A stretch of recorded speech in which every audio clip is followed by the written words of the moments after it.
মাম্মামকে বলেছিলাম প্লেটটা পরিষ্কার করে খাবে। দেখো, ও কিন্তু সত্যি প্লেটটা পরিষ্কার করে দিয়েছে। খাওয়ার কথাটা মনে হয় শুনতে পায়নি আর। এই যে দেখছো কী অবস্থা, দেখো আমার সুন্দর বিছানাটাকে একদম একাকার করে রেখে দিয়েছে।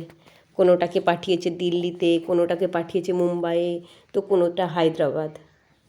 প্লেট পরিষ্কার করে দিতে বলেছি, মায়ের একেবারে বাধ্য মেয়ে যেহেতু, তাই একেবারে বাধ্য মেয়ের মতোই কাজ করেছে।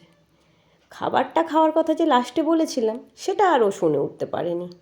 মানে শুনেছে হয়তো, পলিউশন মানে সাউন্ড পলিউশনে আর কানের মধ্যে যায়নি। হ্যাঁ, দেখছো আমার মেয়ের কাণ্ড তোমরা? দেখছো, তোমাদেরকে বলছি বলে আবার বাবু চিৎকার করছে। মানে রাগ আছে 16 আনা। আর নিজে খাবে না নিজের খাবার জিনিসটা, আমাকে খাইয়ে দিচ্ছে। মাকে সবসময় খাইয়ে দেয়, মা পাপা সবসময় খাইয়ে দেবে সবাইকে, কিন্তু নিজের খাবার জিনিস নিজে কখনো খাবে না। কখনো ভালো বাচ্চার মতো একটুখানি মুখে দেবে না নিজের খাবারটা। না, ও অলওয়েজ ভালো বাচ্চা, আজ পর্যন্ত কখনো আমাকে রাত জাগায়নি, কোনো দিন কখনো কোনো কাজে বিরক্ত করেনি। তবে খাওয়ার সময় হলেই ওর বিরক্তি। আর এই দেখো, খালি প্লেট খালি করতে বলেছিলাম, খালি করেই আমার হাতে পাঠিয়েছে। এত লক্ষ্মী বাচ্চা।